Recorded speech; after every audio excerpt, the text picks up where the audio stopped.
Hello, my name is Chris Parmentier, and today I'd like to discuss the effect the human population has on the environment. So, what is the environment? The environment consists of our surroundings in which all things, living or non living, exist.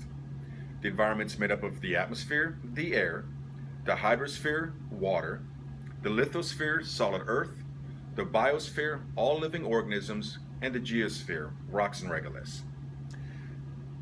Population, according to Webster, is the total number of persons or animals living in a specific area. Although I'll be concentrating mostly on what's going on in America today, I will touch on some facts of what's going on in the globe as a whole. So let's take a look at the two. How do they interact? Since the beginning of mankind, we've had some type of an impact on the environment. Small scale stuff back then, farming, that sort of thing, not too much destroying the land or cutting down too many forests. But as we came up, as populations grew, as technology advanced, things have gotten a little worse. And since the late 1800s to early 1900s, what's known as the Industrial Revolution in America, things went pretty south from there. Back then, things were kind of driven by the mighty dollar, westward expansion, railroads, steel mills, coal mining, the invention of the automobile, those sorts of things. And at the same time, medicine got better. People lived better lives, people lived longer lives. Populations started growing. So at some point, we can only hold so many people doing so many things. And according to the United States Census Bureau, today there are currently 7.4 billion people inhabiting the globe. Roughly 330 million live in America. There is a birth every 8 seconds and a death every 13 seconds. So you don't have to be a math genius to see that we're growing at almost twice the rate. Pretty good numbers there. The United Nations Department of Social and Economic Affairs projects that our global population by 2050 to be roughly 7.9 billion people.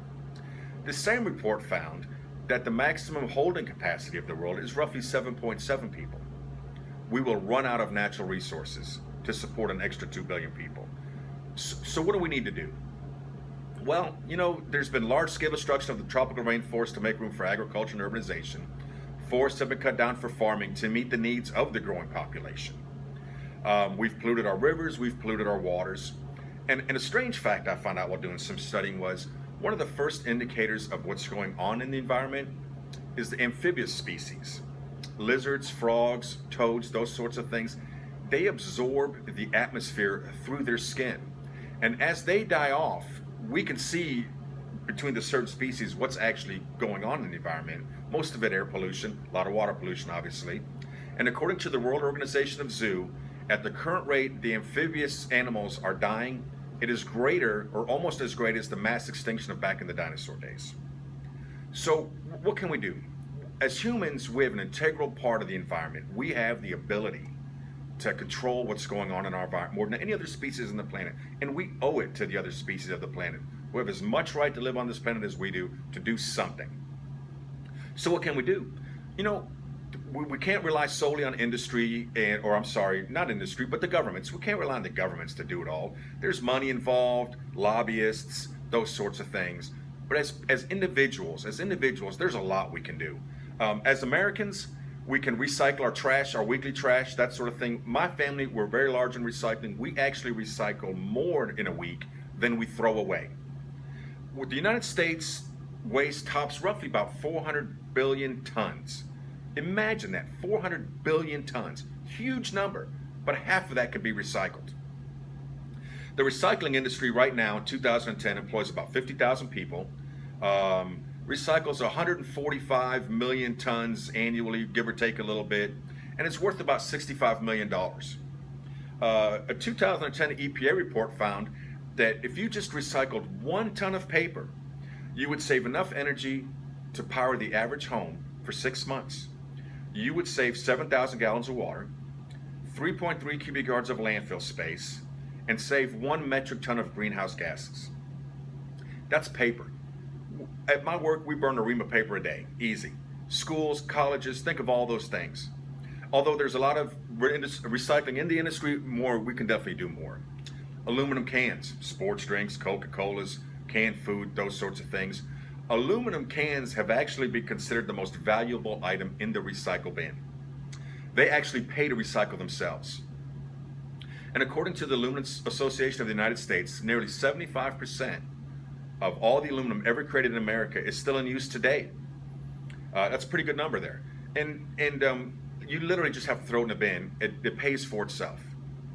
LED light bulbs. Let's talk about LED light bulbs. A current incandescent light bulb, 60-watt bulb. A lot of people, the argument is they have a nice warmer light, those sorts of things. But LED bulbs have come a long way. A 60-watt incandescent, in the equivalent LED, is 4.5 watts. The technology's gotten better, the price has come down. My family, we roughly buy a 4-pack every payday, $10, and we have over time now changed out all the bulbs in our house. My average electric bill has dropped roughly $50 a month, and the LED bulbs last 50,000 hours versus 12,000 or 1,200 hours, for an incandescent bulb. So as you can see, those are just 3 things that we can do as an average American family to help start protecting the environment.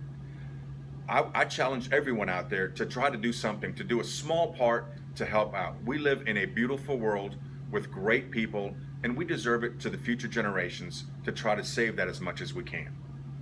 I would like to thank you for your time, and I would like to hope you guys enjoy the rest of your Labor Day weekend. Good day.